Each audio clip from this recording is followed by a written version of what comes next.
पंच महापुरुषों में से एक योग मालव्य योग। जी हां, इन दिनों उसी पर हमारी चर्चा चल रही है और आज मिथुन लग्न की जन्म पत्रिका पर दृष्टिपात करते हुए हम ये जानेंगे कि कब मालव्य योग का निर्माण होता है, कब ये मिथुन लग्न के जातक या जातिका को अपने ग्रह स्थान से बहुत दूर, बल्कि ये कहें कि विदेश में जाकर के माला माल करने का कार्य करता है। आज एपिसोड में हम वही जानने का प्रयास करेंगे।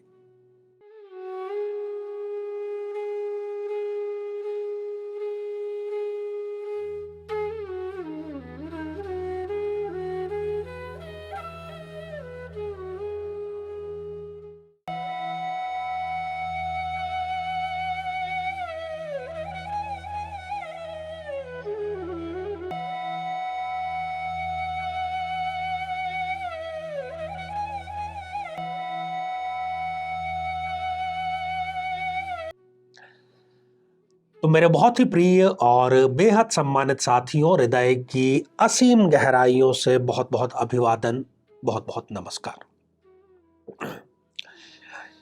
साथियों, मालव्य योग पर हम चर्चा कर रहे हैं। इससे पहले भी हम कुछ पंच महापुरुष योगों पर चर्चा कर चुके हैं। प्रत्येक लग्न में जब भी वो उसका निर्माण होता है, चाहे वो भद्र योग हो, चाहे वो हंस योग हो, और अब हम चूंकि मालव्य योग पर चर्चा कर रहे हैं और इसके बाद में हम शश योग पर चर्चा करेंगे। तो आइए एक मिथुन लग्न की जन्म पत्रिका पर दृष्टिपात डालें और देखें कि कब इसमें मालव्य योग निर्मित होता है।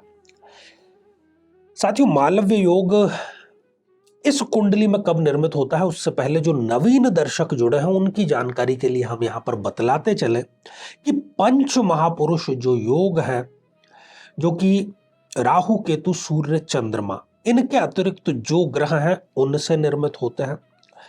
और इसका सिंपल सा सिद्धांत यही है कि केंद्र के जो भाव हैं वहां पर यदि ये ग्रह उच्च के होकर के विराजमान हो या फिर ये स्वग्रही होकर के विराजमान हो और उस जन्म पत्रिका के लिए ये एक योग कारक ग्रह हो या कम से कम समग्रह हो, तब ही पंच महापुरुष योग का निर्माण होता है।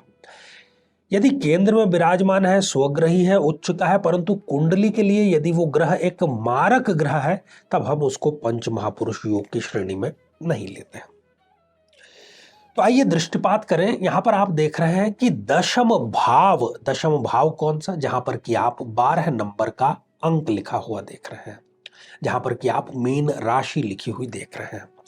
यदि इस भाव में शुक्रदेव विराजमान हो जाएं, केंद्र में हो गए, शुक्रदेव उच्च राशि के हो गए और इस जन्म पत्रिका में शुक्रदेव एक प्रबल योग कारक ग्रह है, क्योंकि वो यहां पर पंचमेश की भूमिका में है। जब यहां पर हम इस एपिसोड का निर्माण कर रहे थे, कुछ उदाहरण हम खंगालते हैं, शास्त्रों से कुछ लेते हैं, कुछ हमारे अनुभव से लेते हैं। उसी के अंतर्गत एक जातक की जन्म पत्रिका हम देख रहे थे और उसको विदेश में जाकर के मालामाल होने का योग बना, और वो सारे के सारे गुण इस स्थिति में मालव्य योग देता है। इस स्थिति में सबसे बड़ी जो महत्वपूर्ण बात है वो ये है कि जन्म स्थान पर इस जातक या जातिका की कभी भी तरक्की हो नहीं सकती। क्या क्या ये परिणाम देता है, इस पर जानेंगे और साथ ही इसके बाद में हम आप लोगों के कुछ कमेंट्स जो हैं उनको भी शामिल अवश्य ही करेंगे। साथियों, इस जन्म पत्रिका में शुक्र देव अपने स्वयं से संबंधित, तो शुक्र के जो जो कारकत्व हैं, वैभव, ऐश्वर्य, सम्मान, ये सब तो वो देता ही है अपनी दशांतर दशा में। इस जन्म पत्रिका में वो जिन जिन भावों का अधिपति है उससे संबंधित वो रिजल्ट भी यहां पर स्पष्ट रूप से देता हुआ नजर आता है। तो शुक्रदेव अपनी दशा अंतरदशा में इस व्यक्ति को किसी न किसी प्रकार से विदेश से जोड़ेंगे। विदेश व्यापार हो सकता है, विदेश में जाकर के नौकरी करना हो सकता है, किसी भी प्रकार से हो सकता है। इनके मन में एक प्रबल इच्छा होगी कि बाहर जाकर के कार्य किया जाए। जिस जातक की मैंने अभी आपसे चर्चा की, उसके जो पिता हैं वो शराब का बहुत अधिक सेवन करते थे, घर में बहुत गरीबी थी, शराब पी करके पिता जो है वो इनकी माता को पीटने का कार्य करता था, गलत व्यवहार माता से करता था, ऋण पूरे गांव से किसी न किसी रूप में ले ही रखा था। और जब ऐसी स्थितियां हैं तो सम्मान की तो बात ही नहीं बनती है। यहां पर आप देखेंगे कि पिता के भाव में उच्च का शुक्र विराजमान है, फिर भी उसने पिता का सुख इस व्यक्ति को क्यों नहीं दिया? एक तरीके से दिया भी। यदि पिता इस तरह का व्यवहार नहीं करते तो इनके दिमाग में कभी भी इतनी जीवट इच्छा नहीं होती सक्सेस होने की, सम्मान पाने की, विदेश में जाकर के स्थापित होने की। तो कहीं ना कहीं इनके पिता ही अपने चाहे गलत व्यवहार के कारण ही, यहां पर जो लॉ ऑफ कर्मा है, कर्म सिद्धांत की जो थियरी है, वो यहां पर स्पष्ट रूप से काम करती है। तो पिता ही इनके लिए निमित्त बने। तो पिता के इस प्रकार के व्यवहार को देख करके इन्होंने निर्णय लिया कि यहां तो रहना ही नहीं है, कनाडा में जाकर के रहना है। तो ये गुप्त रूप से हमेशा तैयारी करते रहे कि मुझे विदेश जाना है, किसी को इस बात की ये चर्चा नहीं करते थे। आप देख रहे हैं कि शुक्रदेव इस जन्म पत्रिका में पंचमेश है। स्वयं तो ये ज्यादा नहीं पढ़ पाए पंचमेश होने के बावजूद, परंतु जब भी ये योग होता है तो ऐसा जो जातक है उसकी संतान विदेश जाकर के होती है। ये योग था तो ये विदेश पहुंच गए, भक्ति भाव इनमें जबरदस्त था और पंचम भाव के कारण ही विदेश जाकर के भी इनको लगातार आकस्मिक धन का लाभ मिलता ही रहता था। शुक्र स्वयं कर्म भाव में बैठे हैं। विदेश में जाकर के इन्होंने पूरे ईमानदारी, पूरी अनुशासन के साथ में कार्य किया तो इनको हर एक वो चीज मिली, हर एक इनका सपना पूरा हुआ। इन्होंने अपने खानदान का नाम भी रोशन किया, अपने व्यक्तित्व को ये निरंतर निखारते रहे। ये विदेश में जाकर के अभी कनाडा की राजनीति में अच्छी खासी अथॉरिटी, अच्छी खासी पोजीशन पर ये है और कुल मिलाकर के जो प्रसिद्धि योग है वो भी इनका यहाँ पर निर्मित होता हुआ स्पष्ट रूप से दिख रहा है। यहाँ पर बैठे हुए जो शुक्रदेव हैं वो अपनी सप्तम और पूर्ण दृष्टि से सुख भाव को देख रहे हैं। सुख के सभी साधन इनके लिए हाजिर हो गए। माता को भी ये वहां पर लेकर के गए और वहां पर उनको सभी प्रकार के सुख प्रदान करते हैं, उनकी सेवा करते हैं। पैतृक संपत्ति इन्होंने, चाहे रह रहे ये कनाडा में है परंतु अपने गांव में जो पैतृक संपत्ति है वो संभाल कर रखी है और भी ये जो संपत्ति है वो क्रय करते रहते हैं।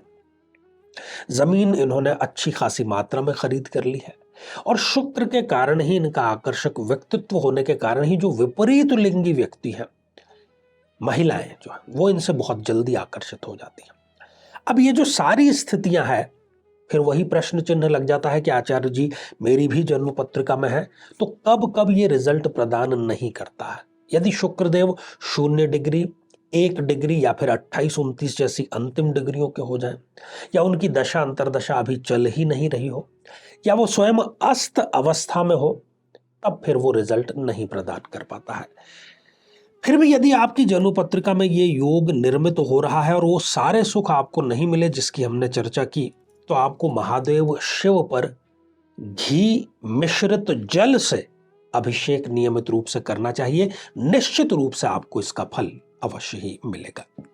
जीवन में किसी समस्या का सामना कर रहे हैं, जैसे कि शादी में देरी होना, पति पत्नी में मनमुटाव या तलाक तक की नौबत आ जाना, संतान का प्राप्त न हो पाना, नौकरी या धन प्राप्ति में बाधा आना, जीवन के प्रत्येक क्षेत्र में किसी न किसी प्रकार की बाधा आना, तो आज ही अपनी जन्म पत्रिका का संपूर्ण विश्लेषण करवाएं और पाएं समस्या से सदैव के लिए मुक्ति। तो आइए साथियों, अब हम बढ़ते हैं आज के हमारे कमेंट के चरण की तरफ। और पहला ही जो कमेंट है ये प्रवीण सेवक जी ने लिख भेजा है। नमस्ते गुरुजी, I want to meet you please. तो प्रवीण जी, हम स्क्रीन पर आपको लगातार हमारे जो कार्यालय के फ़ोन नंबर है वो प्रदर्शित करते रहते हैं, तो आप वहां पर फ़ोन करके समय ले सकते हैं। साथियों, अगला कमेंट संतोष हगवाने जी ने लिख भेजा है। जय दुर्गा माता। संतोष जी, आशीर्वाद हृदय की असीम गहराइयों से। और अगला कमेंट डेजी सोनकर जी ने लिख भेजा है। जय हो गुरुजी। डेजी जी, आशीर्वाद हृदय की असीम गहराइयों से। तो साथियों, आज के लिए केवल इतना ही। इस मालव्य योग पर यह चर्चा आगे भी जारी है और इसी मंगल कामना के साथ में कि आप सभी स्वस्थ, समृद्ध और शांतिपूर्वक जीवन व्यतीत करें। नमस्कार।